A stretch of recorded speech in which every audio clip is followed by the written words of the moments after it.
You look at that water situation that all is, and that was really the Biden setup. The floodwaters were building up the whole time under Biden. Send this Judas money back. You've already paid this. This reminds me of when DeSantis, when my governor sent money back to the federal government. Why did you do that? They already gave it to us. It's like giving your allowance back to your mom and dad when they don't need it. What the?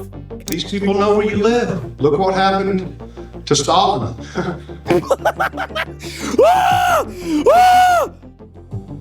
I need someone to look into who was responsible for this and when was the last cloud seeding?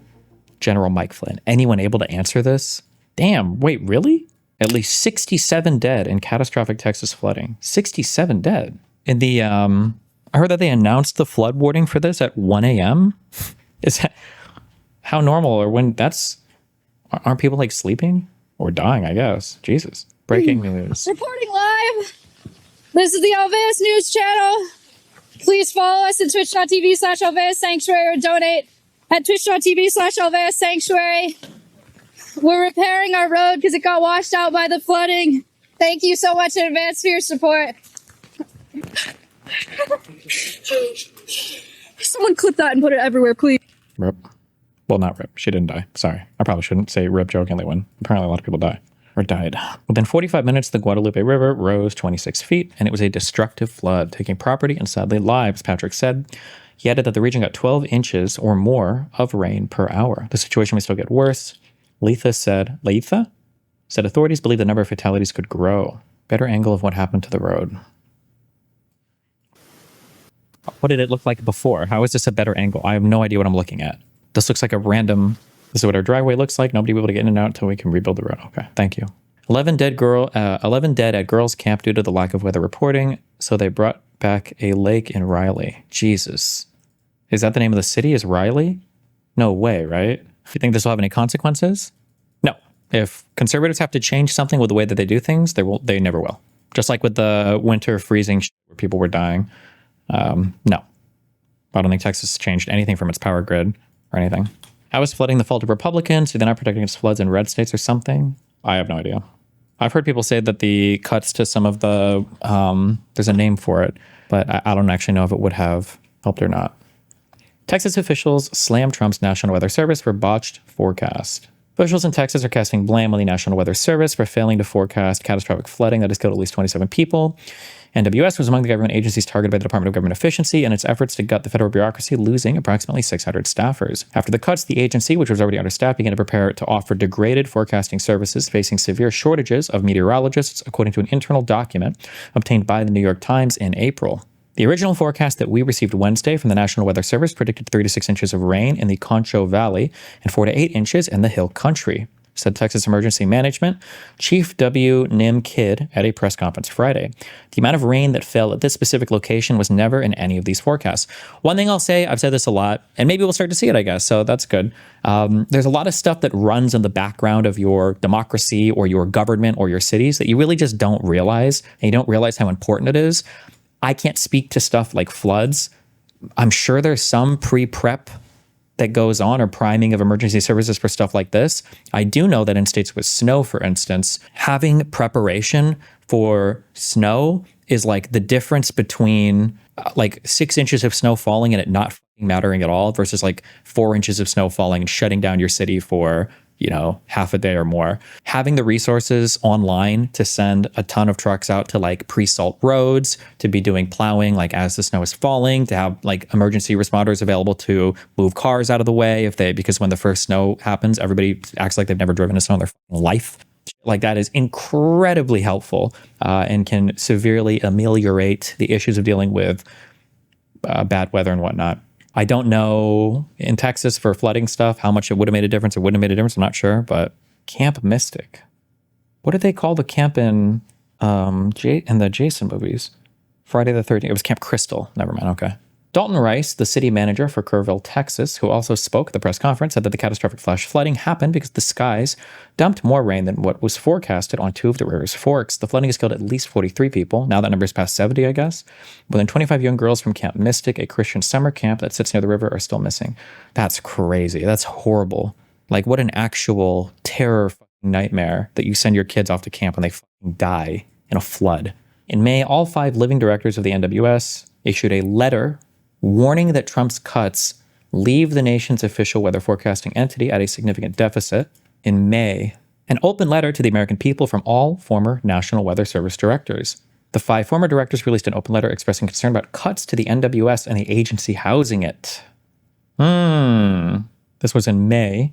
The proposed budget for fiscal year 2026, now that would be for next year, which would cut it even more. Although that other article, or somebody in chat, claimed that Doge had already cut some members. Wait, did they say Doge here? After the cuts? Okay, so they already have, oh yeah, it was right here. Department of Government officially losing approximately 600 staffers. Damn. It is pretty disappointing too that there are like direct links to bad things Trump does connected to bad thing that happens, but MAGA still can't put this together in their head. Like Trump leaves Iranian nuclear deal, next presidential term, Trump, B-2 bombs nuclear reactors. Like there's like a very, very, very direct link from A to B. It's not even from like A, B, C. It's like A to B, and they just don't see it or can't see it. Or these proposed cuts come just days after approximately 300 National Weather Service employees left the public service to which they had devoted their lives and careers. That's on top of the approximately 250 NWS employees who were fired as a result of their probationary status. And how many employees are there total? This leaves the nation's official weather forecasting entity at a significant deficit, down more than 10% of its staffing. Okay, so maybe 6,000-ish employees, just as we head into the busiest time for severe storm prediction like tornadoes and hurricanes. NWS staff will have an impossible task to continue its current level of services. Some forecast offices will be so short-staffed that they may be forced to go to part-time services. Not only are there fewer forecasters, there are also fewer electronic technicians who are responsible for maintaining the critical NextRad radars. Our worst nightmare is that weather forecast offices will be so understaffed that there will be needless loss of life. We know that's a nightmare shared by those on the forecasting front lines and by the people who depend on their efforts. Perhaps most importantly, NWS issues all of the tornado warnings, hurricane warnings, flood warnings, extreme wildfire conditions, and other information during extreme weather events. The dedicated staff at weather forecast offices around the country work 24/7, 365 to make sure you get that information. It's not, right? When is it going to turn? John, it's not turning. It's coming straight to us.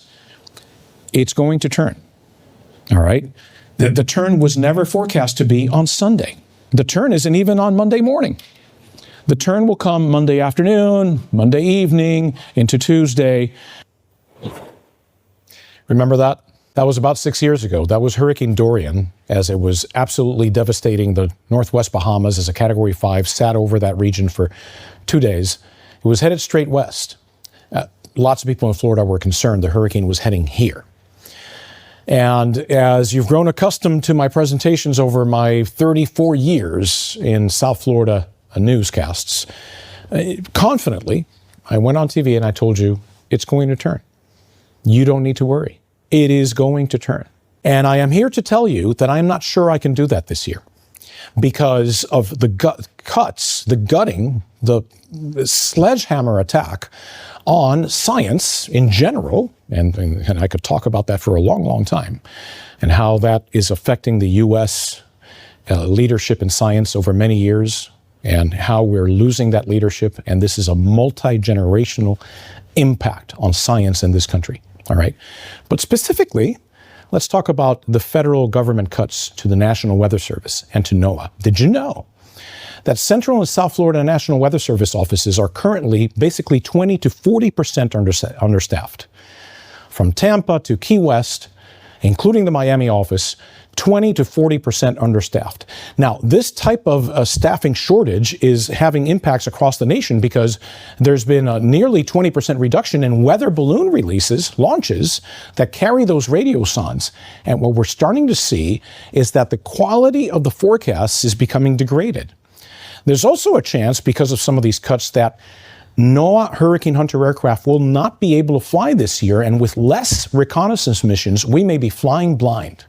And we may not exactly know how strong a hurricane is before it reaches the coastline, like happened a couple of years ago in Hurricane Otis in Acapulco, Mexico. So I was asked to talk about this today. I'm glad I was. I just want you to know that what you need to do is call your representatives and make sure that these cuts are stopped. Back to you. Wasn't there some old show where they kill witches? Was it just called Salem? I feel like there was some show. I don't watch any of these things. Me, not like a documentary, but I don't know. It feels like we're literally heading back to this age of retarded shit. Somebody kick chat linked. There's an article contradicting the Weather Service thing. Meteorologists say the National Weather Service did its job in Texas. Doge cut hundreds of jobs at the NWS, but experts who spoke to Wired say the agency accurately predicted the state's weekend flood risk. At least 27 people, including 9 children. It's up to 70 now. Are dead in central Texas after flash floods struck suddenly on the morning of the 4th of July holiday after a storm in which a month's worth of rain fell in some regions in just a few hours. Officials say they rescued more than 850. Some local and state officials have said that insufficient forecasts from the National Weather Service caused the return of but meteorologists spoke with Wired say that the NWS accurately predicted the risk of flooding in Texas and could not have foreseen the extreme severity of the storm. What's more, they say that what the NWS did forecast this week underscores the need to sustain funding to the crucial emergency. First had an idea the storm may be coming for this part of Texas last weekend after Tropical Storm Barry made landfall in Mexico. When you have a tropical storm, it's just pumping moisture northward. The NWS office in San Antonio on Monday predicted a potential downpours as well as heavy rain, specifically at nighttime. By Thursday, it forecast up to 7 inches of rainfall in isolated areas. We have floods all the time. We deal with floods on a regular basis. He said, when it rains, we get water. We had no reason to believe this is going to be anything like what's happened before. Or what's happened here. Kids said the TDEM worked with its meteorologists to refine NWS forecast. The amount of rain that fell in this specific location was never in any of these forecasts. How is this I feel like, isn't the argument that if you had better forecasting or more people working, or more granularity or whatever, I guess, on the forecasting, that you would have seen it? Or I don't know I don't know enough about meteorology to be able to say. Meteorologists say that the NWS did send out adequate warnings as it got updated information. By Thursday afternoon, it issued a flood watch for the area, and a flash flood warning was in effect by 1 a.m. Friday, and then a flash flood emergency alert by 4:30 a.m. But as local outlet KXAN first reported, it appears that the first flood warnings posted from safety officials to the public were sent out on Facebook at 5 a.m. Oof. Hours after the NWS issued its warning. Clearly, there was a breakdown between when the warning was issued and how people got it, and I think that's really what has to be talked about. I got the warning out, but this is an extreme event. The rainfall rates over the 6-hour period were higher than 1,000-year rainfall rates. That equates to there being less than a 0.1% chance of happening in any given year. Feels we're getting a few of those, you know? It used to be that you could at least talk about the weather with someone. Now even the weather is unironically getting politicized. True! This is a 30 to 60 minute time lapse. Jesus. Why didn't the people just swim? I'm just kidding. Oh, thankfully, Mike Johnston was actually doing work. And federal resources have just poured into that area. Is there anything more that can be done congressionally, legislatively to help these folks? In a moment like this, we feel just as helpless as everyone else does. I've talked to my colleagues there in Texas, Chip Roy and August Pfluger, whose families, that's Chip's district. August's daughters were at the camp. We also had Betty Carter of Georgia, had grandchildren there. It touches so many families, and all we know to do at this moment is pray. Every available resource has been deployed. The president, of course, is dialed in and watching this develop moment by moment as we are, and we'll handle supplemental funding requests as they come in, but right now they're still trying to do rescue and recovery, and our hearts go out to all of them. State and federal resources have just poured into that area. Is there anything more that... Please, somebody tag in Donald Trump. Donald Trump, if you can hear us, please, Donald Trump, please save me. Please save me, Donald Trump, please. I'm asking you, please save me. Please save me. Please get these people away from me. In dear God's name, please stop this truth. Thank you. Thank you, everyone, for being here today. And I want to thank Governor Abbott for his leadership, and know that President Trump is absolutely heartbroken by what has happened here in Texas, and the loss of life is absolutely devastating to him and Melania. This morning, I talked with him several times, and he wanted to make sure that all of you know how much he loves Texas, how much he's grieving for your families that have lost someone, and the beautiful... But why, maybe, does the Department of Homeland Security, is like FEMA or something, did it get moved under DHS? Is that part of it? Why is she here doing this? Children that we're still looking for and hoping to return to their families, and that he is absolutely committed to using all the resources of the federal government to help unify families, rescue all those that were still missing, and return those who maybe we will recover back to their families as soon as possible. Thank you. Thank you, everyone. Okay. Jesus. House is flooding. Anybody out there? Holy shit. My dad on hospice, and I need to get him out of here. He's bedridden. He can't walk. He can hardly move. And look where the water is. So somebody, please, we've called 911. It's bad over here. in front of the house. It's like a river. I mean, it's like a lake. They can't come look. Gee, I called 911. Where are you guys at? Hello? Jesus. We've lost our cars, everything. We've lived here for 30 years and this has never happened. Just by the way, just wanted you to know, if climate change had come from conservatives instead of from liberals, every single fucking random storm would be blamed on climate change. Even ordinary ones. Every single adverse weather event, every single hurricane, the California wildfire, all of it would have been blamed on climate change. If it was actually, if conservatives had thought it up instead of liberals. In case you were wondering. And so anybody, please, if you have a boat or something. But this, either bad luck or the Jewish weather machines. Please, if you have a boat or something, I need help. I need to get my dad out of here. It's starting to smell like sewer in here. There's very few concrete pads that even remain. The RVs were swept away, the concrete was swept away. I mean, the little ground is scoured away. It looks like a hurricane tore through Texas. About that bill that Marjorie Taylor Greene introduced about stopping weather manipulation, is there a chance Dems can hop on that and use it to combat global warming? Who knows? It'd be funny if they did, though. Texas hill country. But this storm had no name and no warning. We realized that. Jesus. 3 million views one day ago. He farmed the out of that algo. The water is rising really fast. Car horns screamed as vehicles shorted out underwater. We start banging on everybody's door, getting people out. If you were lucky, someone banged on your door. If not, this is how you woke up. Was this like a worst case scenario because it's the holiday? Absolutely. They were full. They have 14 reservations missing. I have 6 people missing. If you didn't get out on time and you were in an RV, this is unsurvivable. Look at this. This RV shredded, wrapped around the tree. There's another one there. And then you can see another one down the river. This whole area was full of RVs, cabins. Everyone was here for the holiday weekend. I wonder for people who are actually out here in like I won't say the wilderness, but for campers and stuff, or for people who have RVs out in areas like this, there must be some ordinary like satellite channel or radio channel that you guys are tuned into. It can't possibly be that they're relying on Facebook for notifications, right? A really popular area to celebrate the 4th of July, and it's gone. Everybody lost everything. There were some people that were able to get out, but only in their underwear. Sometimes radio from NWS. Yeah, because they're saying the NWS alert went out at 1, but the city officials posted Facebook notices at 5. Who does like the text message alert stuff? Or like what would the campers be listening for? With their dogs, nothing else. Nothing else. No time. No time. The forecast called for up to 6 inches of rain. Up to twice that fell. People went to bed believing that they'd wake up to fireworks, not flash floods. I was expecting rain, but not a flood. I slept through it. It was the last night we didn't know anything. It was when we woke up this morning. If I'm correct, quite a few of the casualties could have been avoided if FEMA and NWS was funded enough to give warnings on time. No. If there is a disaster that could have been averted, but the funding is stuff for Democrats, like things that they call for, then we can never really be too sure. But if somebody dies as a result of something that Republicans wanted funding for, then 100% it can be blamed on not having the funding for that. So it really just depends on the issue, unfortunately. Now, if we find out later, for instance, that the 70 people that died because there were scuba diving illegal immigrants that were going from house to house killing people, that would be Democrats' faults for not funding local police and CBP and ICE enough to have the underwater scuba gear to go and hunt immigrants that are illegally coming to the United States, 100%. But for weather-related stuff, who knows?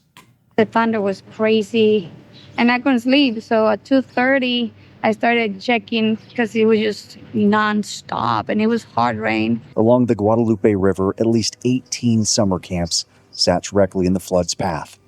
At one camp alone, officials say around 20 girls were unaccounted for. Parents and guardians lined up at a nearby elementary school, waiting to hear if their child's name would be called. Some very emotional moments happening behind me. In the school bus are children. And I guess maybe they wouldn't release cell phone footage because it's traumatic, or has there been? Like, what does it look like when you're trying to evacuate a camp and 20 people are missing? Do they just go from tent to tent and like some of them are already swept away? Or do they wake up and they go from only the tents they can like get access to? I'm curious what that looks like or what is happening there. Who were at their overnight camps. So there's a lot of summer camps that are located right along the Guadalupe River. And so many of these parents had no idea if their children were okay or not. The river rapidly rising in the early morning hours, washing away cabins and sadly taking numerous lives along the river. These kids being brought from their camps here to the elementary school to be reunited with friends and families.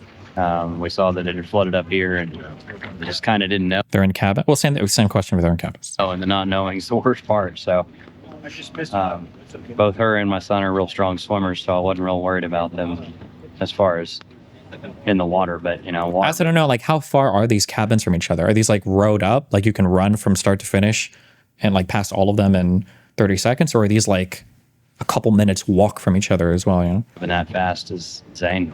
That's all you can think about. In the town of Hunt, the water hit harder. It took high-profile military vehicles just to reach the survivors, pulling up like lifeboats on wheels, soaked, shaken, silent. The survivors climbed aboard, their lives reduced to whatever they could grab. We get flash flood warnings on our phones all the time. It's like the Ambler Alert, or you live in Texas, you don't really think much of it. And obviously we were wrong. This chilling video captures the river rising in real time, each lightning strike illuminating just how fast the water was climbing. Inside London's home, floodwater surged up the staircase, step by step, second by second, until escape was nearly impossible. We got to the top floor, and it just kept rising. It kept rising. They did get warning. Yeah, but when did they get the warnings? Was that because at 1 a.m. apparently is when the warnings went out from the NWS, but people were saying that local officials were posting it on Facebook at 5 a.m. I don't know what the actual answer is. I'm not even. And we were getting ready to go on the roof. Like I said, we had tied bed sheets together to bring ourselves to the top. And right before we climbed out, we realized that we were fine. Well, we realized we were fine because the water had obviously started to stop and go down. And fortunately, we were okay. Terrifying. It's the only way you can describe the force and fury of water. That is the Guadalupe River behind me. I'm in Kerrville, Texas, the Texas Hill Country. This section right here was a part of this apartment complex. It was lifted off its foundation, carried about 100 feet away into the parking lot. The only thing that stopped it, these old oak trees. I spoke with one girl who had just graduated from college. She had just left for work around 5 this morning, grumbling, of course, about working so early and on a holiday. But that might have saved her life. Honestly, I've been running every day and I would record like that little bridge, and every time I would get it in the clip, it was dry. Like there was barely any water, so I was never expecting it to hit this high up. At most, maybe like the railings, sure, but I didn't expect it to go from like dry to be this high up. Within a day? Within hours, because I was here right before 5, and by like 5:30, this was basically the way it is right now. Where do you work? HEB. Oh, yeah, there you go. Yeah. So, did you ever think work would save your life, or No, I you probably did hated not. those early hours? I was like, I'm here so HCB, is that what she said? early, but I'm glad I did. HAB? What is HAB? So agencies from all over are flying. I've seen the National Guard, local sheriffs, any helicopter basically available. I think they're flying up and down the Guadalupe River now, actively searching, hoping to rescue. Of the roughly 237 people rescued on the first day, 167 were lifted out by helicopter. Damn. Many of them children from the flooded camps. State officials say the search won't stop. Not during the day, not when the sun goes down, not until every missing person is found. I think what's so astounding is just how high the debris mark is here. That's 20 feet at least. The water was not like that. The water was raging. My bras are gone.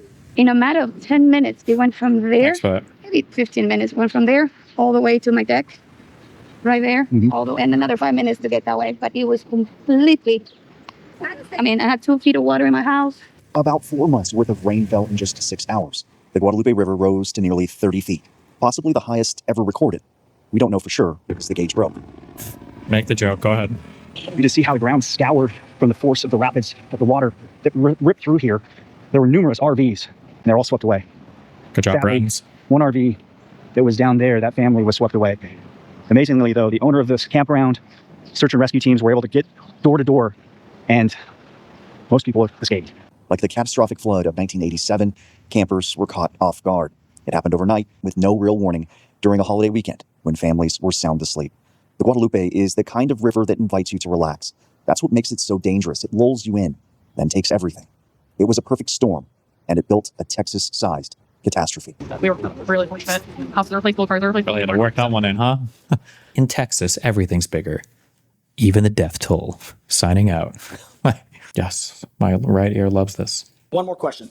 Yeah, well, one of the questions that still hasn't been answered 3 days into this is despite TEM's warning on July 2nd and July 3rd that something like this could have happened, that the threat existed, why that information didn't get down to the camps and why they weren't evacuated. Can you answer that now? That is a great question. But again, we want to make sure that we continue to focus. We still have 11 missing children that we want to get reunited with our families. Until we can get reunited with our families, we are not going to stop. We are not going to stop until we do. So thank you. Was any emergency alert given out on the 4th that morning of? Did anyone get Sir, there are families who deserve better than that. Refuses to answer why campers won't. I mean, they probably don't have 100% the answer yet, right? To be fair, but. What alerts did NWS send ahead of deadly flash floods in Texas? What alerts did NWS send ahead of deadly flash floods? Here's a timeline of events. I don't know if it's a typo or not. Shop now. Shop now. Wow. Car.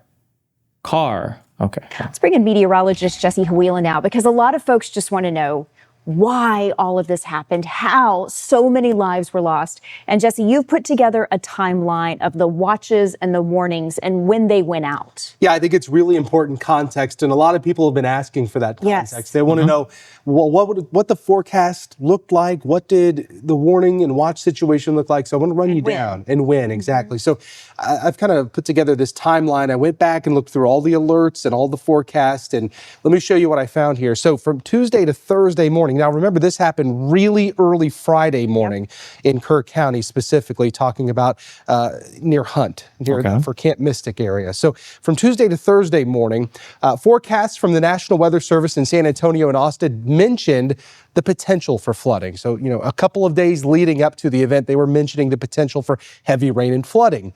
At 1:18 in the afternoon Thursday, so this would be the afternoon before this happened, a flood watch was issued through Friday morning.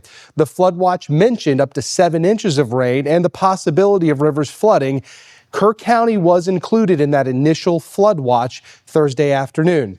By 6:10 Thursday evening, a special discussion was issued. What this means is it's just an area highlighted, an area of interest where the forecast is becoming a little bit more clear and the dynamics of what might take shape become a little bit more obvious. And some of the things mentioned in that discussion were things like concerning trends.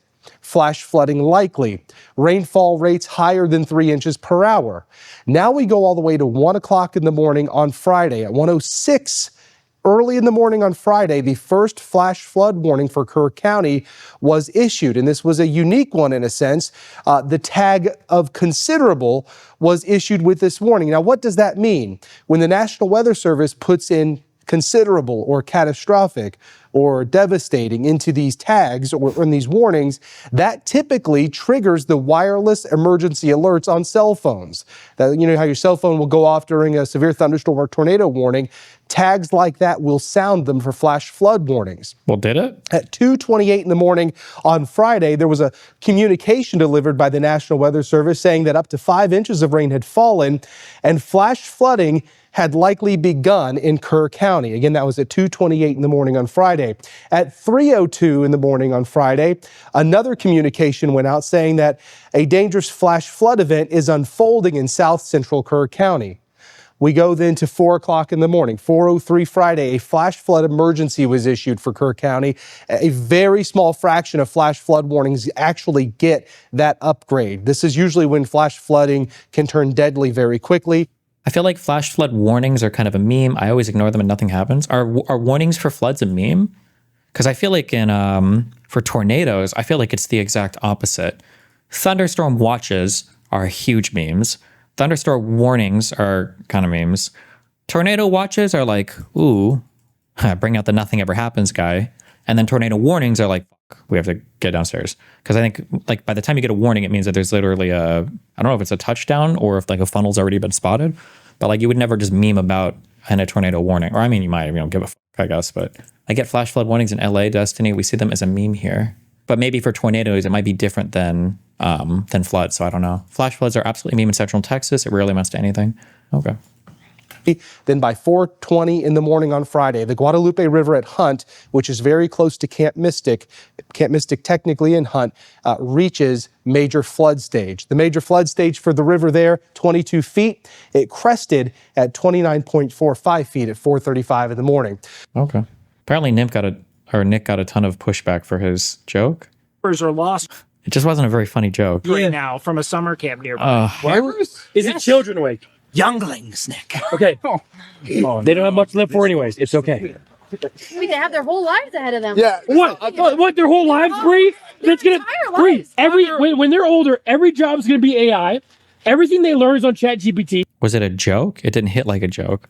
What do you mean, was it a joke? Do you think he's genuinely happy that kids died? What are you talking about? Of course it's a joke. There is no future. Apparently he apologized and he said he went too far. Sorry guys, joke went too far. I wasn't fully aware of the situation. It's tragic what's happened. I'll be more mindful going forward. Hope everyone stays safe and dry in Texas. Despite that, Nimplol, since you blocked me, and I'm sure you're blocking plenty of others too, let's be clear about this.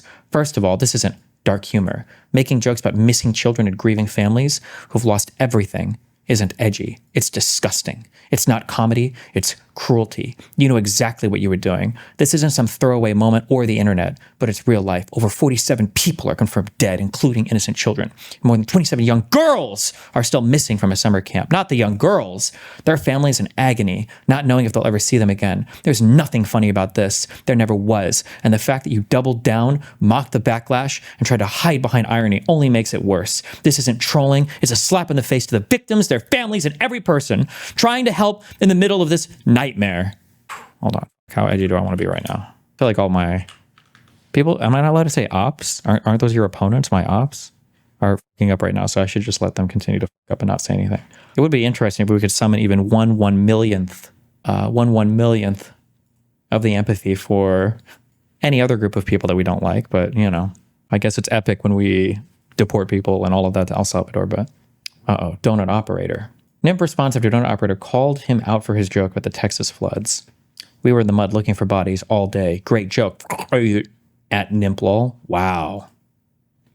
Yeah, Techie asked me if I wanted to go shoot with him. That answer is definitely no. LOL. Yeah, the joke was bad. I'll give him that. But calling a 35-year-old man the F slur on 2025 is wild. I feel like it's high school. Oh my God, his beers are spam calling me a cuck and telling me to suck on a shotgun. LOL. Calling me the FAG one, maybe? Or maybe the N-word. No, that was too small for that. Nimble and donut operator in the latest beef of the day. Fucking loser. Dude makes a joke about dead kids, but plays victim about being called a name. Wild priorities. At OTK Network and at Tips Out, these are the kind of people you like having around, joking about the situation, then doubling down on it, then only apologizing once they're called out. Took this picture today. Want to ask me if he got some jokes about it? What a fucking loser, dude. What an actual limp fucking cocksucking loser. Holy shit. The virtue signal is out of control, bro. Why did they pretend like they give a fuck about any of these fucking people? It's such an actual virtue signal. It's so crazy. Holy fuck. And then with the cancel culture, a little bit of cancel culture sprinkled on top because he's so ass pained. I thought comedy was legal again. Fuck, I don't want to get involved in that fight. Too many MAGA. We'll let Nick do it. Tips out. Is this like one of the owners of OTK or whatever? The past few years, it has been impossible on social media to avoid the tragedies and monstrosities of this world. I've seen women's heads blown clean off, parents picking up the shredded remains of their children, hospitals bombed, elderly folk burned alive in their homes. From the Middle East to USA, God bless families of those in the floods today. And thank you to the incredible first responders and volunteers who are doing their best to save who they can. Hold on.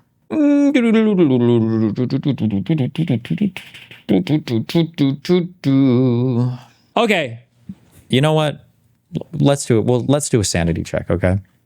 Just curious. Yeah, I'm just curious, okay? Now, maybe he was principled here. What was he tweeting around the LA wildfire stuff? Just curious. I just want to know the answer to that. But maybe he was expressing sympathy and everything else, which would be cool. And he wasn't politicizing the fuck out of it. I'm just curious. I just want to know. I'm just curious. What was that in January? January 7th. Don't worry. I'm an emergency responder who looks like you. Help. My husband is still in there. My leg's broken. I can't get up. Looks like he got himself in the wrong place. Wait, I don't even understand. Am I retarded?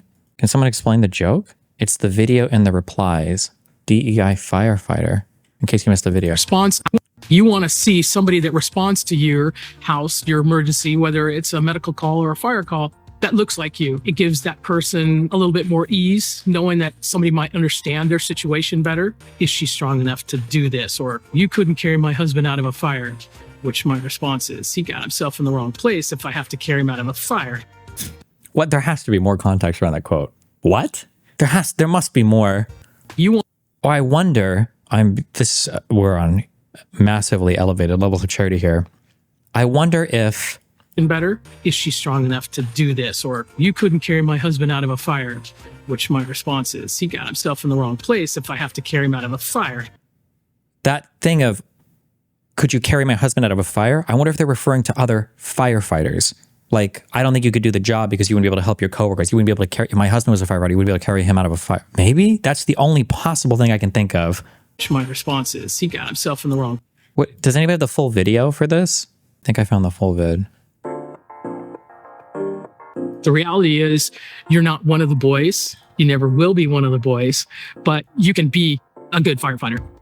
People see you and they're like, wow, look at you. You know, they're so excited. Here's a female black officer. Because it's not a lot of us. You want to see somebody that responds to your house, your emergency, whether it's a medical call or a fire call, that looks like you. It gives that person a little bit more ease, knowing that somebody might understand their situation better. I mean, like, I feel like if you're especially conservative, you should understand this 100%. This is the whole white nationalist, white culture arguments they make. You want all the people around you to look like you, talk like you, be like you, right? So, I mean, they should understand this better than anybody else now. Like, I love that it's a female black police officer and she's going around to the community and she's kicking butt. The media play a big part in everybody's lives now. So when you get to see powerful, positive women, it's refreshing and it's empowering. When you think of women, you think of nurses, you think of teachers, but you wouldn't think of a police officer when it's something that's reality for women as well. You can't be it if you can't see it. And so that's why it's important for young girls to see women riding around on fire trucks. Plus it's fun. Is she strong enough to do this? Or you couldn't carry my husband out of a fire, which my response is, he got himself in the wrong place if I have to carry him out of a fire. I was the first African-American female promoted to the rank of battalion chief. With each promotion, more eyes come on you, more scrutiny. They want to know, does she know what she's doing? Does she keep... it has to be about the coworkers. That's my understanding. It must be. It's got to be about the coworkers. Wait, this is for a TV show? For young girls to see. Plus it's fun. Why would you, what? What is the context of the TV show that this would come up? Is she strong enough to do this? Or you couldn't carry my husband out of a fire, which my response is, he got himself in the wrong place if I have to carry him out of a fire. I was the first African-American female promoted to the rank of battalion chief. With each promotion, more eyes come on you, more scrutiny. This is a cop slop TV show and she's advertising it. Look at the bottom right. Source Fox 911. I just assumed that was a local media channel. They want to know, does she know what she's doing? Does she keep her crew safe? Some people walk in with respect already. As a female, you have to know your stuff. You're not given an opportunity not to know. When it comes to women. Oh yeah, wait, that is a TV show. This looks like a TV show. Some people walk in with respect already. Wait. As a female, you have to know your stuff. You're not given an opportunity not to. No, I don't know. Now my mind is... No, hold on. I don't know if you guys are... No, when it comes to women and being a police officer, you're capable of doing it. It's not a man's world. It's not a man's field. I'm here. I'm a woman and I'm doing it. It is a TV show, but it is like the cops show. It is real firefighters. Oh, so it's not like a drama or whatever. Okay. You know what? Fuck this guy. Sounds like the top brass. We're super focused on preventing fires and definitely nothing else. Good one. I don't even know what I would... It's just annoying. I don't even have anything funny to say. I just hate this person. I don't even know what I would... I hate these people. These people are demons. OTK CEO tips out, just dropped a statement about the Texas floods. This guy certainly said something about the California wildfires. He's probably lives in like LA or something, right? This guy wouldn't be like a... No? Man, we really just fucking care. We just really fucking suck everything Republicans want us to, huh? Really? I don't think tips out is very political. Then why the fuck did he need to make a fucking statement on this? People are saying he lives in Texas. Okay, so do we only have compassion for people who are in the states that we live in? Is that how that goes? Okay. Sounds good to me. They have to have that dark humor because that they see is awful. Oh yeah, you wouldn't be able to survive without gallows humor. You have to have it. You have to have it. It'd be weird not. Wait, is that the cock operator guy? It's okay. Mind-blowing when people get offended by dark humor. Thankfully. You can't joke about that. It's like, well, that's what the people who've seen it joke about. Exactly. Yeah, because otherwise you're just going to head off. Dude. Yeah. It's going to get to you and you're going to be upset and you're going to do the sewer slides. But legitimately, that's how you identify somebody who's never experienced jack. Seriously? They get offended over shit like that because they're getting offended for people who would think it's hilarious. Yeah. Makes sense. Are you investigating whether some of the cuts to the federal government left key vacancies at the National Weather Service or in the emergency coordination? They did not. They did. I'll tell you, you look at that water situation that all is, and that was really the Biden setup. That was not our setup, but I wouldn't blame Biden for it either. I would just say this is a 100-year catastrophe, and it's just so horrible to watch. I'm planning to visit Texas, okay? The floodwaters were building up the whole time under Biden. Lawmakers are planning more federal cuts for the debts over in Texas. Did you say idiot? You're an idiot? Over in Texas. Oh, can't hear you? Oh, and I couldn't hear you. Pilot tweeted at her. Are you implying that the river was Jew engineered or like Satan? I'm confused. I'm implying that nothing about water rising 26.5 feet in 45 minutes is normal, and anyone who's experienced flash flooding knows how catastrophic that is. It's not about Jew engineering or Satan. It's about common sense. That rate of rise isn't typical, and people die because they didn't expect it. What does this doesn't even seem natural mean? Doesn't that imply that it's unnatural? Oh, it's not natural, it's intentional. Correct. We have floods all the time in small town politics. I also want to point out that a man named John Cornyn is referenced by Rob Kelly in connection with ARPA funds. The only lawyer named John Cornyn I've been able to identify in the state of Texas is the current senior U.S. senator. That does sound like could be a commonish name. I don't know about that last name. Additionally, just last year, on July 25th, 2024, Rob Kelly requested that Governor Abbott declare a state of emergency for Kerr County due to severe storms and flooding. July 25th, 2024. Dear Governor Abbott, Kerr County, Texas is facing significant threats to life, health, and property due to severe storms and flooding. The impact of this threat has damaged local roads and sewer systems, as well as flooded several homes, schools, and structures. I've determined this incident is of such severity and magnitude that an effective response is beyond the capability. This was last year. Okay. At a digital context town, Wimberley flood in 2015 killed several people. Wimberley is approximately 80 miles east of Kerrville. Commissioner Baldwin. What is this? When did I link this? Do I care about this? You know, we had a baby flood a couple weeks ago, a month or so ago, whatever it was, and I keep hearing these reports of the old system, and I know we're not going to deal with that though. Expect that to be gone. Where the Jones called the Smiths and the Smiths called Camp Rio Vista, blah, blah, blah, blah, blah, blah, blah. 2016, Kerr County contracted for an engineering study on their current warning system and were told it was antiquated and inadequate. We had our steering committee meeting. We invited also TXDOT, Texas, and the Department of Transportation, maybe? Or both, do you? I don't know. Cost of that whole thing is going to be like $976,000. That's a lot of money, all of it. And the reason we're here today moving so quickly is that there is a FEMA grant that's available to us as long as we apply by January the 20th, which is when Obama goes out of office. Laughter. Well, the reason I mention that is because he authorized this particular thing, and it's a coincidence. Going on the record with that, it's a coincidence. And so there has to be a presidential declaration of a disaster to be able to have these kinds of funds available. So it goes away, just so happens to be when he leaves office. So we've talked about, one of the things we said, sirens, and we said we don't want sirens. Too many people said they did not want sirens when they had these gatherings. Code Red, and I don't know if Dub wants to chime in on this, but Code Red is the same. That's going to get information to a lot of people, not to everybody. Okay, one of the things they will do is identify a point of contact in all the camps. We won't communicate with everybody in the camp, and we just have a point of contact at the camp so they can disseminate to people within. The only thing I have to remind people, unfortunately, wait, so did they build these sirens or not? After failing to secure a grant that continued to kick down the road, 2020 rolls around and they have over $5 million in ARPA funds in their bank and wind up with a grant total of over $10 million. 10, 25, 21. Well, I think that's good. I just think, I'd like to get an idea of what the sheriff's radar systems are going to cost. I mean, I just don't want to go out and get public input on something and then us just not be able to follow up because we have a priority that's different. We have additional information. Well, but let me just explain. What all of these are intention to do is initiate the education system. We need to get the court educated. We need to get the public educated. Everybody knows that we have over $5 million sitting in our bank account the federal government sent us for these ARPA funds, and they're not really grants, they're funds. And as the judge said, there's a huge category. There's a bunch of things that you can spend the money or secure the money to spend. And when we use the term grant is not really what that is. It's just funding that's been made available through the American Rescue Plan Act. It doesn't require a match. It doesn't require, that kind of structure, but it does have strings attached. It's not free money. And that's my concern, Judge. My concern is, from my understanding, I won't say LCRA because I know what their number is. The number from the Sheriff's Department, the number from Internal Communications, we're already over $5 million, so I don't want to go out to the public requesting. We have no money to do it. Well, at least we make the determination. That's why I think we need to discuss. We need to get those numbers. I mean, my opinion is law enforcement, Internal Communications are number 1 and 2.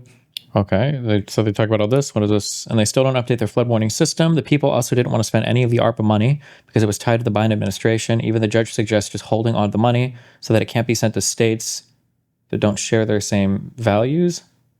And now we have tens of people who've died. Wait, what?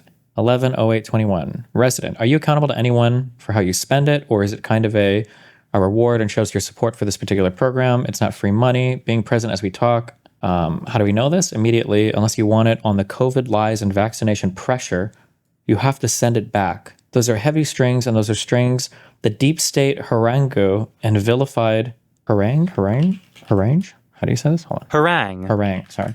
The deep state harangue and vilified President Trump for calling COVID for what it was and then suggest responses that were non-draconian. And then when Biden took office, the leftist government took its gloves off.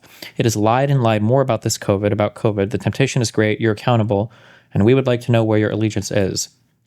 Resident 2, and I'm here to ask this court today to send this money back to the Biden administration, which I consider to be the most criminal, treasonous, communist government ever to hold the White House. And Kerr County should not be accepting anything from these people. They're currently facilitating an invasion of our border, and we're going to support these people. So that's what I have to say. Thank you. Resident, I happen to know that there's no such thing as free money. It's never government funded. It's taxpayer funded. So they're taking our money and they're putting strings attached to it, and then they're giving it back to us, and they're going to get their foot in the door in this county. We don't want their money. I feel like the people have spoken, and I stand with the people. Thank you for your time. Commissioner Bellew, we have the money in the bank, $5.1 million that was sent to Kerr County. Judge Kelly, we didn't ask for it. They sent it. Commissioner Bellew, they sent it. Miss Duell, exactly. Commissioner Bellew? I don't know how to pronounce this name. Money's in the bank right now. It hasn't been spent. In the event that you don't spend it, you send it back. That's part of the Treasury's rules on it. If you do spend it, whatever percentage, there would be no expense to the taxpayers in Kerr County. It would all come out of that account no matter what you do with it. Judge Kelly. And Grant Works has been very helpful in getting us focused on what colors between the lines and what doesn't. As of last Thursday, when I got a call from Bonnie White telling me about this, the problem that y'all were going to present at the meeting, I went and got on the telephone to the senior vice president from Grant Works, and there are discussions that they want to have with us, and so we want to sit down and listen to them, and we want you to hear them too because you're the public. As far as where that money sits for the next year or two, my old law partner, John Cornyn, tells me that if we send it back, it's going to New Jersey, or it's going to New York, or it's going to, or California. And so I don't know if I'd rather be the custodian of the money until we decide what we have to do with it, rather than give it back to the government to spend it on values that we in Kerr County don't agree with. So, and any spending of it would have to be done in commissioner's court so you'd be able to see it. Wait, what? Is this real life? They eventually signed a $7.5 million contract with Motorola in 2022 for a county emergency communication system. The system would provide 95% radio coverage to firefighters, EMS, and law enforcement. But hey, at least the USGR has had developing a flood warning system on their strategic plan doc since 2022, which they kept rolling to the next plan year. Holy f***, this is long. They deserve it. I don't give a f***. Like I said, I think this is fine. I think that, like, take the money back or don't send it to people like this, and then let the waters of God, figure it out. It wasn't this the whole story of the Old Testament. This is unhinged. It's not free money. Being present as we talk. How do we know this? Immediate. This is just an ordinary citizen, by the way. Unless you want it on the COVID lies and vaccination pressure, you have to send it back. Those are heavy strings, and those are strings. The deep state harangue and vilified President Trump for calling COVID for what it was, and then suggests responses that were non-draconian. And then when Biden took office, the leftist government took its gloves off. It has lied and lied more about this COVID, about COVID. Why would we trust a vaccine from a government who secretly funded the very resource that developed this lethal virus? Several hundreds of thousands Fauci spent to the Wuhan place for vaccine development, and the pressure to get the vaccination is incredible as the cases go down. Now we're seeing our friends having swelled hearts and various thrombosis sites or side effects of the stroke. And even if you had COVID recently, we don't care, okay? The temptation is great. You're accountable, and we would like to know where your allegiance is. Thank you very much. Excuse me, what's your name? From the court reporter, Suzanne Daininger. Would you like to address the public on something not on the agenda? From Judge Kelly, Mr. Wade. The same thing she just addressed, to send the money back to D.C. Is that on the agenda today? Judge Kelly says, no, sir. State your name and your address. My name is Frank Wade, and I'm here to ask this court today to send this money back to the Biden administration, which I consider to be the most criminal, treasonous, communist government ever to hold the White House. And Kerr County should not be accepting anything from these people. They're currently facilitating an invasion on our border, and we're going to support these people. So that's what I have to say. Thank you. Any other public input? Mr. King, applause. Please, no applause. We're here to listen. You may proceed, Mr. King. Holy fuck. Holy shit. Wait, these people are actually mind raped. Wait, Mr. King, thank you. Yeah, I'm here to talk about the money too. And I read on Thursday, I believe it was of last week, we had the commissioner meeting out at the AG barn, and I read, can you hand me that please? I'm going to read this again for everybody, if y'all would bear with me. This is section 35.9 of the Treasury Department of the United States.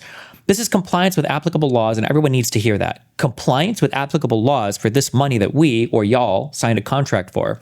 A recipient must comply with all other applicable, federal statutes, regulations, and executive orders. And a recipient shall provide for compliance within the American Rescue Plan Act, this subpart, and any interpretive guidance by other parties in any agreement it enters into with other parties relating to these funds. Now, this goes on, and it says that they have the power that if anybody screws this up, excuse my language, and messes up the unidentified voice, the conformance, Mr. King. The distribution of this money, the distribution of these monies, you make a mistake, okay, then what are they going to do if we make a mistake and we're in non-compliance? Well, if they're going by executive orders and any laws that they want to make up, they can come in and take our homes. Is that correct? They can do whatever they want. They can make you take a vaccine. They can make you do this, do that. This says anything, basically, in non-compliance. And I want to ask you, Judge, and I'd like a response if you don't mind. No, sir, this is the input part of the meeting, public input only. We're not allowed to respond. Okay. Then I'm going to make a statement. On Thursday of last week at the commissioner's meeting, you made a statement that everything was a rumor on this compliance law 35.9. And you made a statement that you called, I believe, Mayor Bonnie White. No, maybe I got the name wrong. I don't know. But anyway, my point is, this is in black and white. These are the laws from the federal government that apply to this contract that you have signed. So you're putting all of us under a federal mandate until 2026 when this could not be paid back. And it's at some point I want to put on the agenda that we talk about this too, because Mr. King, your time is up. Okay. Someone else. What do you think? Okay. The Treasurer, IG, and the GAO, Government Accountability Office, can access records electronically or otherwise in order to conduct audits or other investigations, I'm assuming is what they actually said here. I don't know if that is what the county and the state does, allow the federal government access to investigate you by electronically accessing your records. I don't know, but it's in this contract that you signed. I have to scratch some things. Okay, we were told that this won't be investigated in any way by any Biden executive order. That's true. Or that maybe they meant investigator. It was invested because the contract is with the Treasury Department, and Yellen, the secretary, has reserved rights to add additional regulations when necessary. You'll find that in here. I think that's important because I wouldn't sign a contract that somebody could add to. And I'm not going to refer to any of the 35.9 or any IRS regulations, though I did go check them, because that would just bore everybody. It bored me. I'm not a contract lawyer, but in a contract, there's an exchange of values between two people. So the federal government is giving us money, and what are we giving them? I think this is important. No direct or indirect decrease in taxes. We all hope and pray for tax relief. And Bandera County just lowered their tax rate. We're hoping the same thing to happen to us, but it won't under this. And who determines what's indirect? My name is Marcia King. I live here in Kerrville, and I'm going to talk about the American Rescue Plan Act. This law gave so much money available. This law made so much money available to so many local governments, like across the entire United States. Were there actually people who fought against accepting it because they thought it was some secret fucking Biden backdoor to destroy their communities? Holy shit. I live here in Kerrville, and I'm going to talk about the American Rescue Plan. I want to read. When the states and counties and cities accept the monies from the American Rescue Plan, it comes with serious strings attached. Whomever takes this money, they're contractually obliged to adhere to mandatory vaccinations of all their employees and also all subcontractors and their employees. Since these states and counties and cities have signed the contract with the devil, it supersedes an unconstitutional mandate. It is a contractual agreement. If the recipient doesn't follow these mandates, they must give the money back, and there also may be some penalties. Okay, the money can also be used to buy out small businesses, which then become part of the state-owned takeover of our economy, communist style. And as they kill all the mom-and-pop businesses and supply chain businesses, they can then mandate anything they want because of the contractual terms of the funds taken. This replaces the free market with the federal stimulus money. The federal contractual takeover of the private sector of all across America is then combined with the mass vaccination mandates in all sectors of society. The enormity of this evil is beyond belief, and it is only exceeded by our public officials, all too eager to take any money no matter what the consequence is.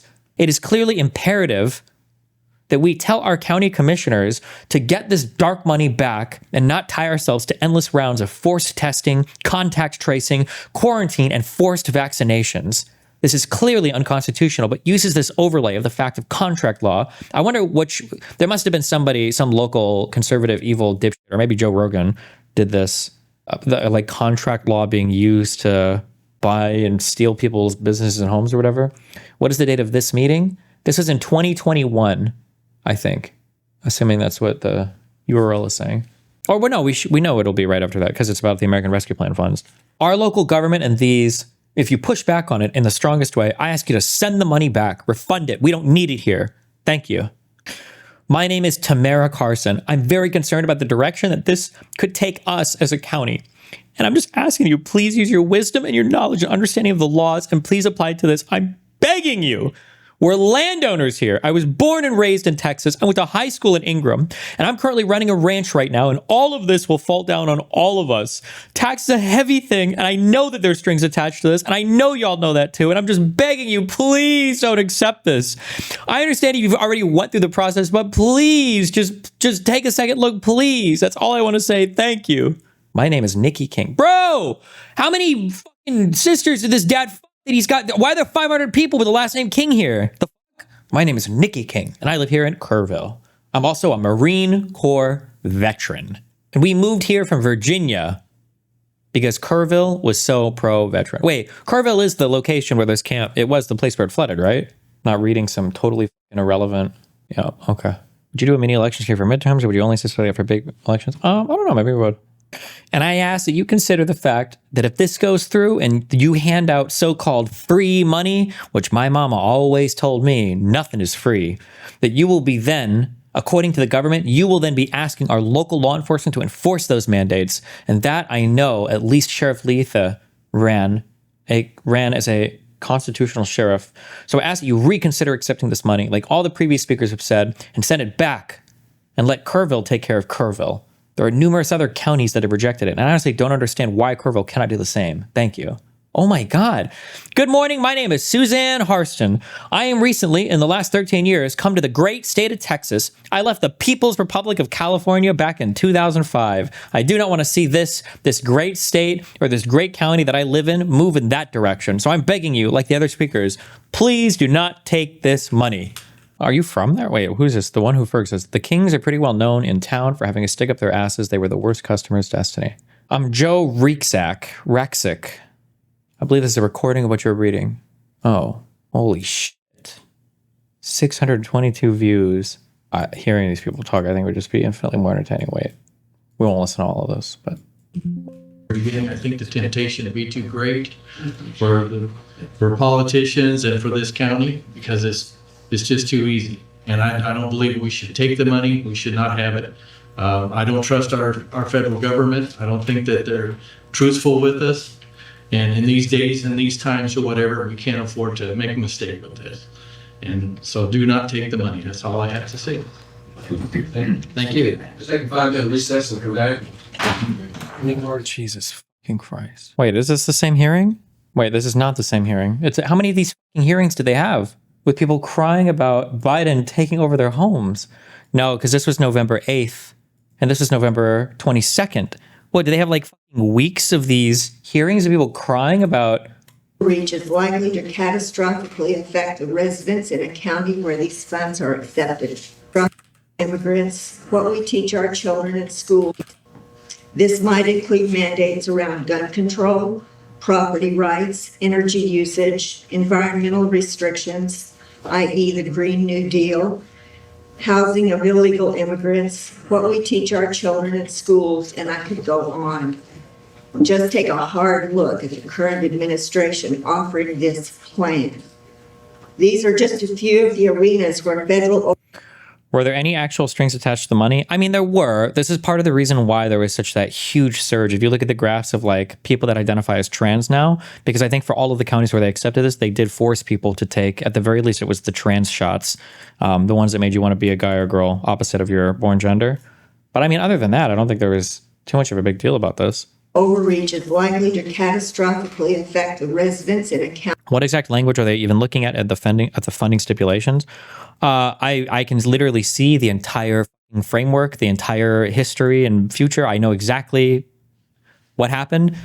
And by no, I mean, I'm going to guess. There's probably language in the federal grant. My guess is that in every single federal grant, there is this exact same language that says something along the lines of any funds that you take, you have to comply with whatever federal blah, blah, blah, blah, blah. It's probably a super standard thing in every federal thing because you're accepting money from the government. And there's probably something like you can't use the money to fund like the KKK or something. There was probably some local radio host or Facebook guy or Tim Pool or whatever probably read it. And they were like, it says here that you have to comply with all federal regulations when you accept the grant money. So does that mean that if Biden were to pass a regulation saying that he could fuck your wife, now all of a sudden, if you've accepted that grant money retroactively, he can go and fuck your wife and you just have to sit there and stare? Like that sounds like, it sounds like that's the argument that these people are running. I was going to say I'm not aware of, but no, it didn't happen because I know it didn't happen because if it did, conservatives would be talking about it nonstop. There were no counties where they like accepted grant money and then Biden came in and they stole their homes. Although I will say, now that I remember, this exact same stupid conspiracy came up a year or two ago when FEMA was trying to disperse funds in Georgia. Was it Georgia? Where there were these special ops that were running around, trying to defend their neighborhoods from FEMA coming in, because if FEMA were to lend you or give you $300 for your house, if you didn't pay it back, they would steal your home or something. Oh, was it North Carolina? So, I mean, like, it's the same these people do. I have no sympathy. Whatever, dude. Sorry. I'm having a schizo moment. This can't be real. What the fuck? I get too triggered on shit like this. I don't care. Let's go. We're going full send. I don't give a fuck. Give me the Twitter hate. I'm ready, bro. I got 5 fully loaded mags, okay? I'm just kidding. I love you, FBI. County where these funds are accepted. At the end of this contract, audits will be done, and if non-compliance to its draconian terms are found, the funds must be returned, likely with interest. Debt is all. What are these rumors? Wait, what does that even mean? The funds must be, and if non-compliance to its draconian terms are found, the funds must be returned. Draconian? I thought they were ultra progressive terms. Is it draconian to make all the kids trans? Likely with interest. Debt has always been used as an instrument to subjugate the borrowers and extract value from them. Look at any country indebted to the World Bank. Any elected official in the county takes an oath to uphold the Texas Constitution, which enshrines the God-given rights that we individuals are born with. Any official who signs off on a contractual agreement that takes away those rights is abrogating his or her oath of office and sworn responsibility to the people who elected them. Who wrote this for her? She definitely didn't write this. She absolutely wrote this. Remember, like, there's internet people and then there's like real life people. There were a group of people that were super invested in politics before the internet, though, and those are called your local politics people. And they are the I said this when we were doing the canvassing for Nebraska and some of the other states.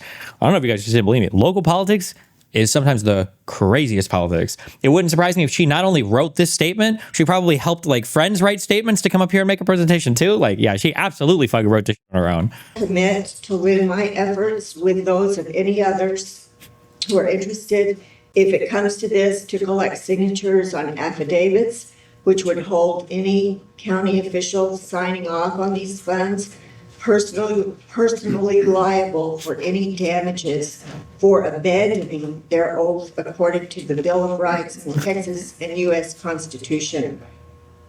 Send this Judas money back. This plan is the Judas money. Not a rescue plan. It is a procurement plan. How did I not hear about that? Dude, that American Rescue Plan shored up so many state and local budgets. there was so much money that was just given out to states because there was so much, there were so many funding issues relating to the lockdowns and everything else. They shut up so many budgets. I didn't know there were so many counties that were fighting to not accept free money. Thank you. Mr. Kennedy, did you want to speak? Okay. Michael Piper. Hello again, Commissioner, Judge. Thank you for hearing me today. Everybody that's spoken today has talked about the contract and how it could turn into something really bad for the citizens of Kirk County. I'm not going to drive that point in the ground anymore. I think y'all got the point on that. But I'm here to tell you that myself personally, will not be mandated by anybody out of Washington. I'm a Texan. I want you all to make the right decisions here. That's why we put you here.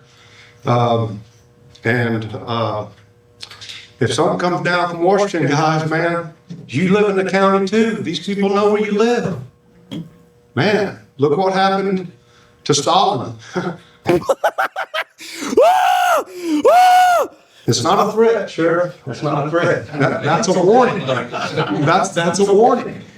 Because this is about accepting free money. You've already paid this. This reminds me of when DeSantis, when my governor sent money back to the federal government. Why did you do that? They already gave it to us. It's like giving your your allowance back to your mom and dad when they don't need it. What the fuck? Why would you do that? we are Texans. We fought a revolution to get away from an oppressive government, and we will not have it. I don't know any Spanish American War. What is that a reference to? What did that? Was there? Is he talking about this? He's not talking about the Civil War, right?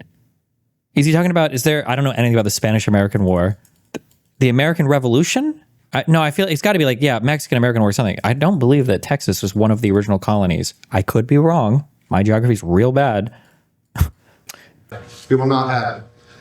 Reagan said they took Texas from Mexico. Civil War between USA and Mexico. Okay, I don't know anything about that war, but okay. Nothing more true to eternal life than a government program. Thomas Jefferson said, if you can save the government from stealing a man's labor, you will have liberty. Benjamin Franklin said himself that if you want security, or if you give up your security and your liberty, or if you give up your liberty for security, you will end up with neither. That's the way it is. I've been in this county all my life. I love this county. We got your back, Sheriff. If the Sheriff's Department needs anything, these citizens are going to step up. I guarantee you, we got your back, Sheriff. Been doing an excellent job for us in this county. I think that's about all I got to say. Y'all probably tired of hearing from me, but. Good evening and welcome to a special edition of Tucker Carlson Tonight. This is from 2019. You linked us, hinted. I appreciate what y'all have done for us and what you're going to do for us, because I have faith in you guys to make the right decisions. I really do. Thank God. Kathleen Oker.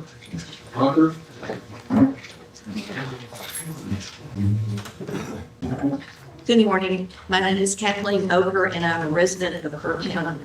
I thank you, gentlemen, for the opportunity to address ARPA funds today. I strongly urge you to return this money now. This money is not free, and all federal money comes with strings attached.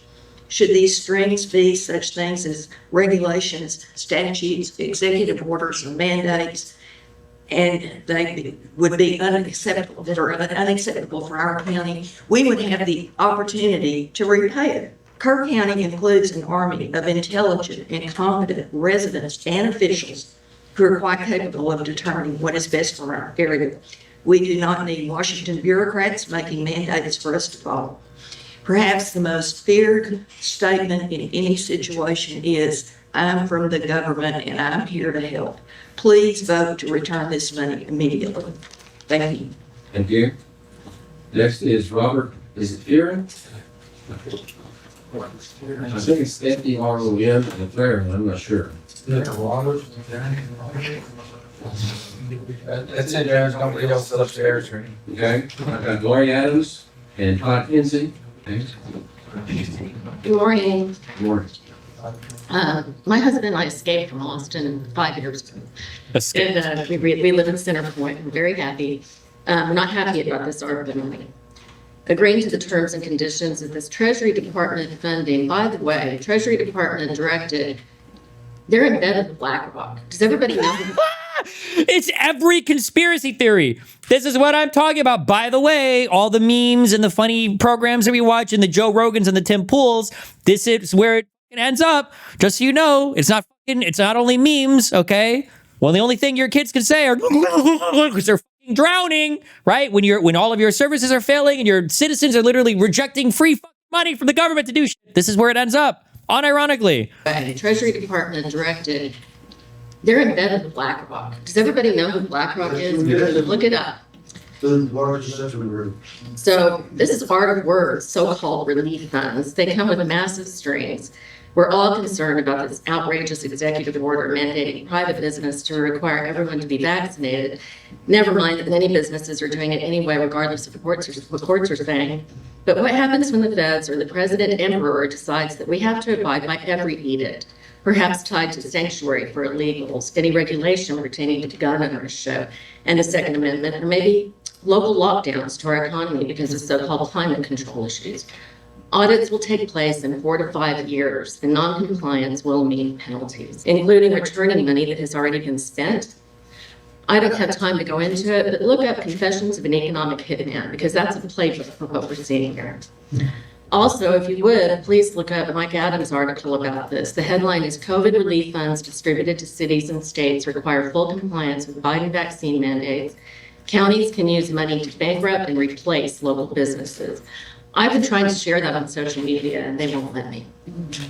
Know that small business and nonprofits will be lured into applying for all this money. Food pantries and others, and every person associated with them will be forced to comply with all of this. And what else in the future? Look up 30 by 30, or as they're now rebranding it, America the Beautiful, I think. And then think hard about your property rights. Why don't you ask some of the other communities who plan to refuse this funding, apparently on principle? I'm not sure, but I think Brady, Spring Branch, and Mason might be a start.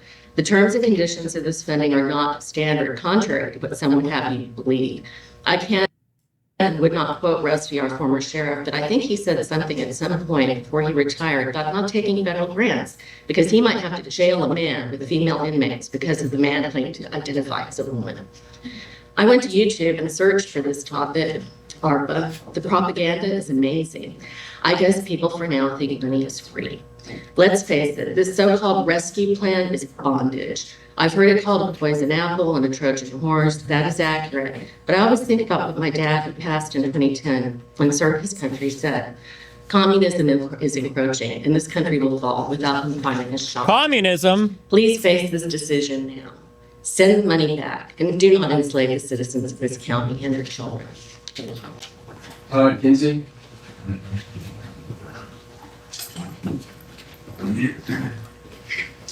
Todd Kinsey, I live here in Kerrville. Thanks for everyone. Probably should have ended on that last one because very, very well articulated. I'm just going to mumble up here. I moved my family here from Colorado 2.5 years ago, and was thankful to get to Texas before this nonsense all started. But I got to tell you, I've been disappointed at times in the amount of, I guess I expected Texas to man up a little bit more, and I've been disappointed at times. And so, you know, I was sitting here, I was thinking, how do I relate this to my own life? And if someone were to offer me some money that had some strings attached to it, you know, my convictions tell me to say no. And so I would just ask you all to think about it in that way. And as men of God, you know, we're called to do the right thing. And so I would just... Property is platted or revised, the county typically requires right-of-way dedication. However, the developer has requested this portion of Indian Mound Road to remain as an easement, as Eric has indicated. Distribution rate was 13.22%, and they recommend us to increase that to 14.72%. I actually have to have two bonds. One is with the comptroller's office. Wow, good one. Intro screen. Number 4. Okay. Got a motion and a second to approve establishing, or we can't understand that. Yes. If you speak up, speak up loudly so we can hear you. It's cutting out. Are you on speakerphone, Mr. Kimbrough? Here, final form. I'm just gonna put the cursor where the precinct 1 gathering goes northwest. Put it on the story and look at the numbers. Okay. If you could zoom out, well, I think that it would help if you zoomed out a little bit and then let us zoom back in so we can, because we can see where the road's dead end and explain them to you.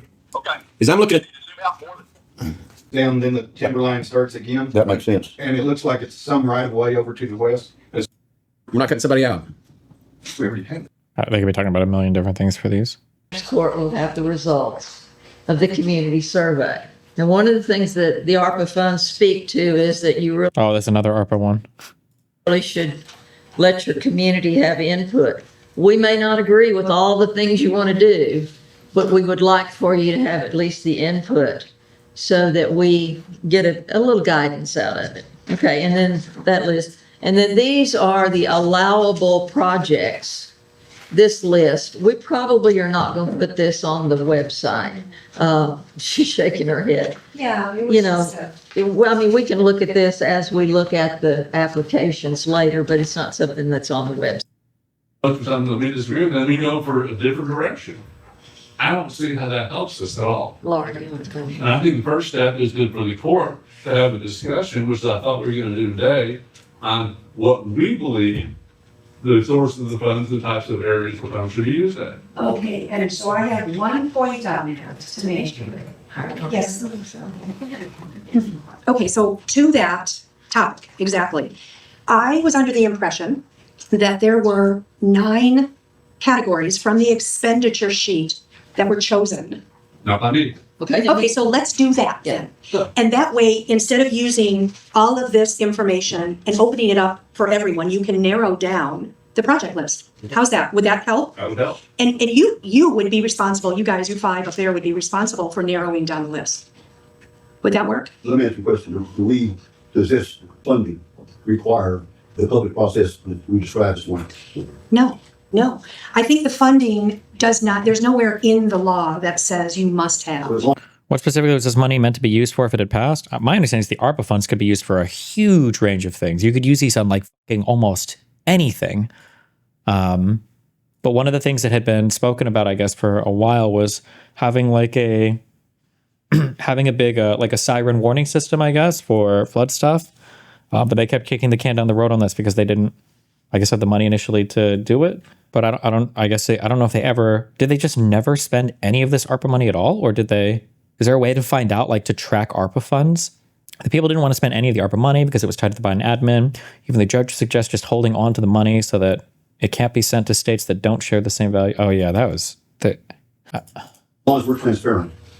I think that a lot of counties in the United States are opening it up for public discussion because they feel that they want that input. However, they have limited it to the areas for discussion to maybe 4 or 5 out of the sheet. So they may have said, well, we're not interested in 1, 2, or 3, but we are interested in 1.4. So 1.4 becomes an area that we want to look at. So put 1.4 and maybe choose 5 out of this list. So all of your projects that come in will fit under those 5 categories. Well, let me what I'm saying. Yeah. I know I always use bad metal when I talk about London water on this, but everybody's lining up trying to send this funds. That's shit. I understand it.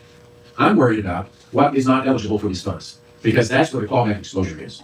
And we know that anything that's on this list, this front back list that we're going to get out to the public, we know that qualifies. Grant Works can review the request for application or the intent to submit, take it back and tell us thumbs up. This is something we can consider. I'm concerned about the things that don't qualify. What's ineligible? And I don't think, and so I'm asking Grant, ineligible uses. And so for me, and I think for the public, what's most important to know is what is not eligible. If it's not eligible, it might not be the greatest thing in the world, but if it's not eligible, we might not be considering these funds. Okay? But it also says that changes that reduce tax revenue are things, if we spend this money on things that we would ordinarily spend tax revenue on, is that going to be a callback item for the federal government to say, well, that's you don't pay out your budget? That's right. That's what concerns me. If we do that, what happens to us? And pay back. I'm just reading it. I think that we need to go on this list and look at it and maybe send that to Grant for it. He said, well, let's talk to it before we walk with all the soliciting all this. Do this, all right? all that, do the public meeting, that's fine. But I think it's a forced decision of what's gonna help the taxpayer, that's what we're elected. I suspect you know we're agreeing. But I think that a communication system for the sheriff department is a very high priority. We've been told this is a problem for years. System for the sheriff department is a very high priority. I don't know if it's not eligible, no, I don't send money there, but I think that a communication system for the sheriff department is a very high priority. We've been told this is a problem for years. I've already publicly said that that's my number one concern with this, getting the sheriff department talking to the police department, volunteer fire departments all on the same wavelength, upgrading everything, the century standard. My thinking, and I may be wrong, is you cast out the net and see what you get, and then bring back the fish that you can eat, or the good things that are in that net. Throw out the turtles and that's a kind of a weird analogy. But by having this community input, you have cast that net. And not everybody's going to agree with us. But it doesn't say because the community said anything, we have to do such and such. It's all going to be up to you guys. Hello, Mr. Baloo. Hi, it's Lori again. I have one more thing to comment on. And She sounds pissed that they did an open, or that they're going to have an open hearing on this. They're like, why'd you ask? There's probably some local policy. They probably have to solicit feedback. that is that during this workshop, if there is a need for communications from the sheriffs, then they should put in an intent to submit. They become part of this process. And so we'll have their paperwork as well as somebody else's paperwork. And they'll be graded accordingly. Sheriff communication is number 1.8 on this list. Right. It's a definite yes as far as using it and getting ARP funds. But this is what I'm trying to get behind it. Okay. That's a category that's number one public health. Yep. Okay. That has to be directly tied to public health. Yes, and it can be. It can be. There's information in the rule itself, in the interim rule, that I can cite for you where it says it in there as far as communication. So yeah, you can definitely justify that. Okay. Because look at rule number 5. We got clean water, drinking water, and water. The infrastructure. Right. Those are the ones that don't have to be tied. That's correct. That's correct. But I think the public, to make sure I'm understanding what you've been telling us, is that we can spend money on something that's going to that was a problem when COVID was here, and we spend money on something that's going to improve it in the future, which would be the communication for certified. That's why it qualifies, correct? Well, it qualifies because under the rule, that was part of some of the problems that people faced, is they didn't have a connection with communication between these services. Ambulances weren't talking to the sheriff's department, weren't talking with 911. There wasn't a communication, it was a real lack. So that's why you find it on here. And a lot of counties are doing exactly what you're asking to do. Now, again, Great Works is not going to tell you how to spend your money. I can just tell you if it's eligible, and in that case, it's eligible. I wonder if she works for the state, or if she's like a go-between federal office. Probably not. Probably like maybe a state employee or something, or maybe just in the communications office or something. Well, it seems if we're going to do a survey, it's nothing different with the survey. I think we need to be clear as to the types of projects that we're looking at. And I think the formula is in here, and it sounds like Lord recommended that we go through this and somehow the next go along, figure out what category we want to ask the public to give us input on. Only because it narrows your list. And I think in the workshop next Thursday, we can, in the course of the presentation, bring in some of these things that you're saying now. We can make that group aware, and by doing it on YouTube, those people will become aware of it, and then using your media to expand the need for it. By the time the deadline for intent to submit comes, or the time for the applications comes, I think you're going to narrow it down some just by attrition, because people are going to say, I'd like to have such and such. It's really more important for the sheriff's office to be able to know where to find me, or I personally think that these working helps. Because I think that the county clerk's questions are an idea. A certain amount of their award to cover the other types of services that the county doesn't provide itself. Just another thought about it. I think as long as the public is very much aware that the likelihood of getting funded is so small, almost. First, I can't read materials that they put out to us. And when I look at these, and I read off these categories: public health, negative economic impact, which actually talked just about that. We've got services to disproportionately impacted communities. We've got premium pay for our essential workers. And then we've got infrastructure. And the only one that's not tied to public is the infrastructure.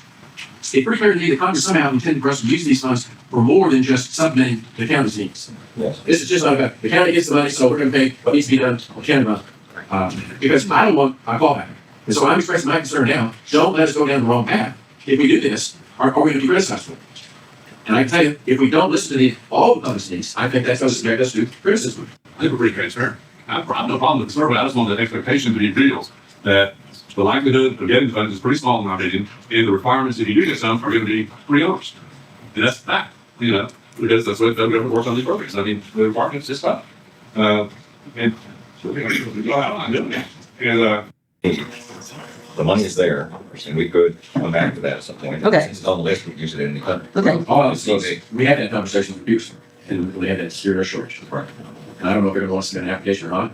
I don't know if they would agree to fund it. But they certainly have had extraordinary systems. There's no question about that. Sure. Okay, well, I'll just put a question mark by that when we go back to Leave it. it on there, I think. Okay. Very great. Oh, you want to leave it on? Okay, I'll let you think about it, leave medical facilities on there. On? Okay, we'll put a question mark by it. Okay, 1.7, capital investments for physical plant changes for public facilities that respond to the COVID-19 public health emergency.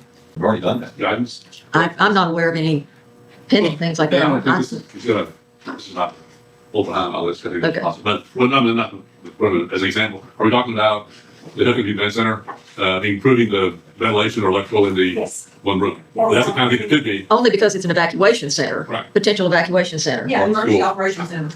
Yeah. So it could, it could be. I think that. Whoa! Shut up. Not to do something like that. But I mean, but it's on the list.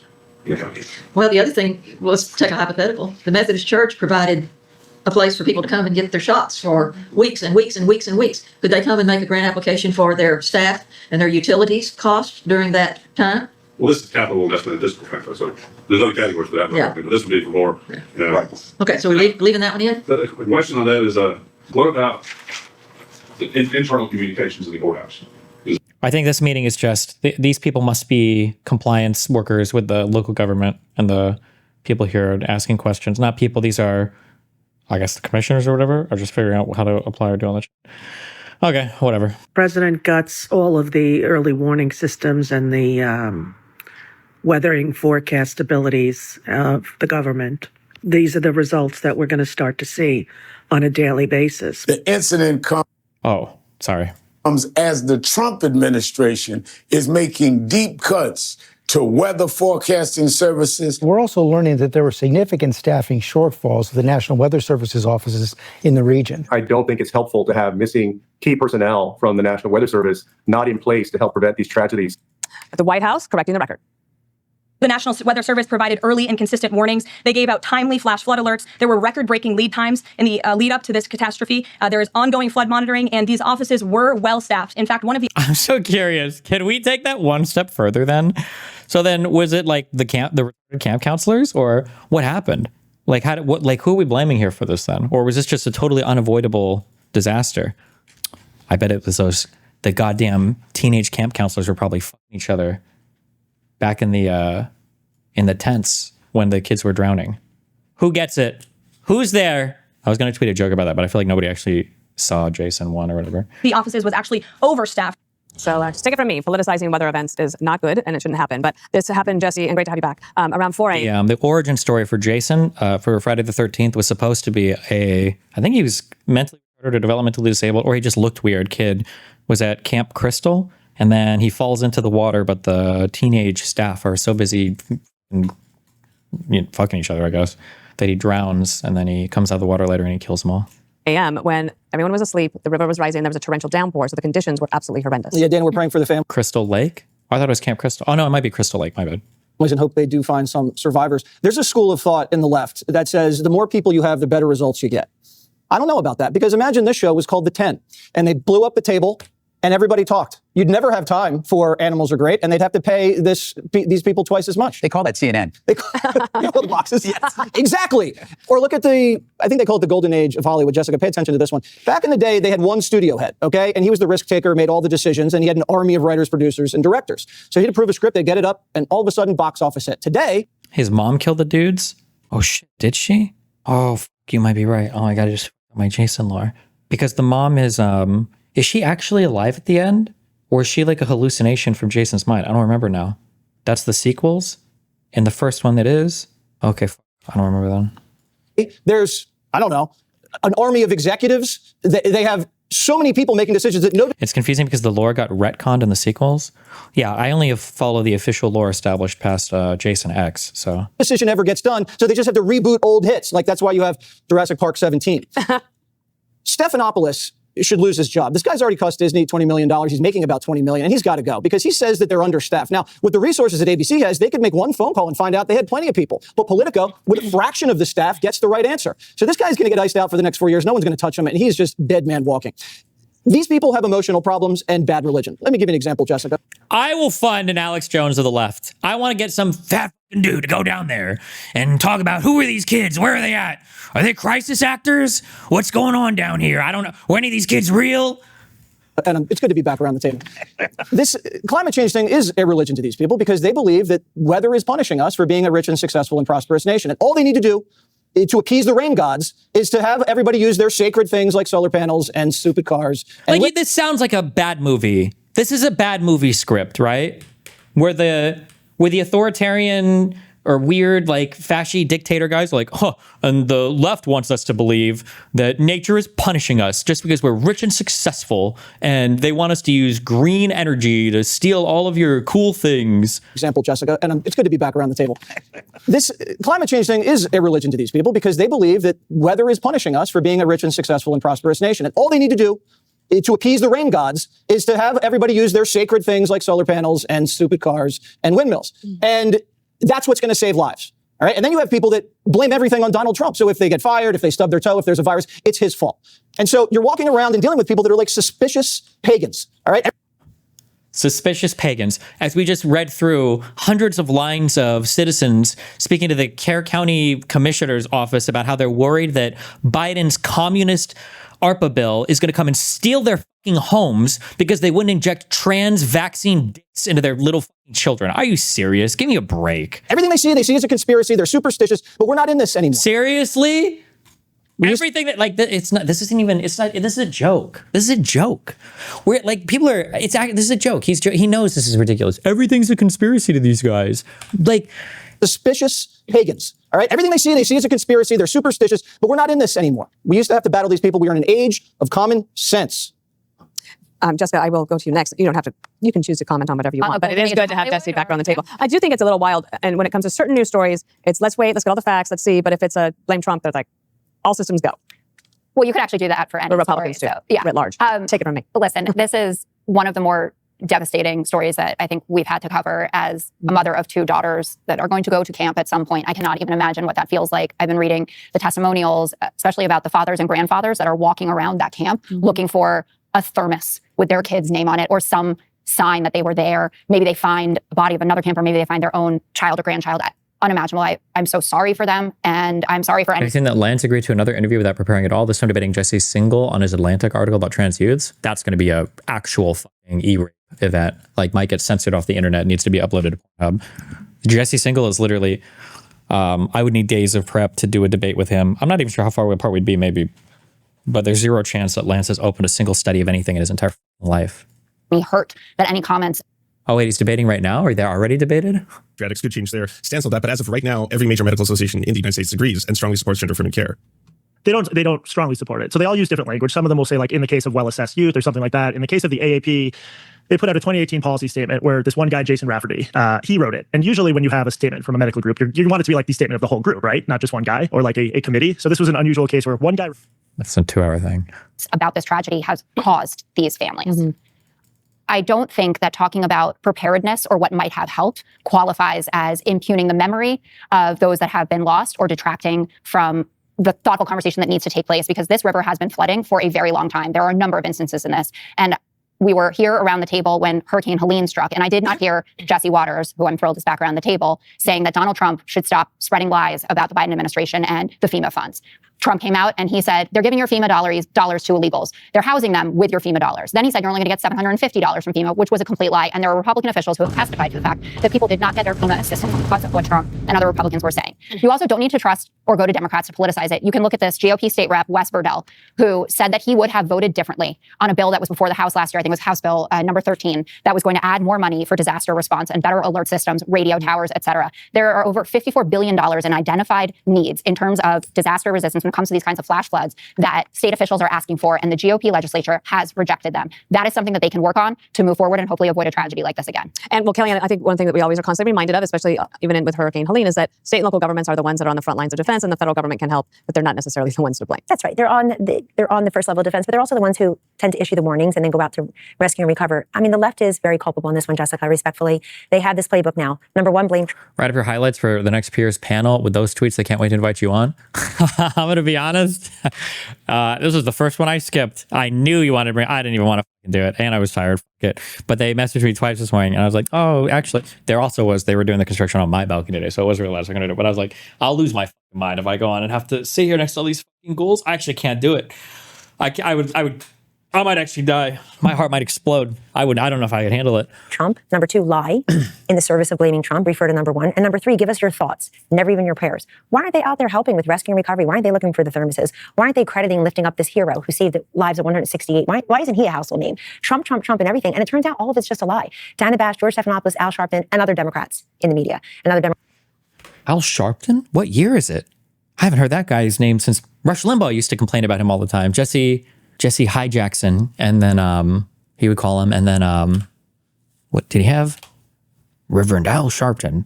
What did he used to call him? Democrats everywhere. Lying, climate change. People are talking about climate change from the comfy cockpits of their fossil fuel guzzling private aircraft, telling the rest of us what just went wrong. Who's to blame? While people are still looking for loved ones. We didn't have this when I was growing up. Everybody got together. I think the modern Democratic Party, it's hysteria over compassion. It is Trump derangement syndrome, definitely, and it's confrontation over collaboration. And they let that go here. Last point, Trump's the one. He got in late September, early October, he went down to North Carolina after that tragedy. He and Melania went out. Yeah, when he was running for office, you stupid. Where is he now? Has Trump even gone to Texas yet? Or is he too busy filleting Netanyahu? That is a fact. We had a rough time, but sometimes you need the rough time in order to get. I think things are going to be really settled down a lot in the Middle East, and they respect us, and they respect Israel. They respect a lot of things that took place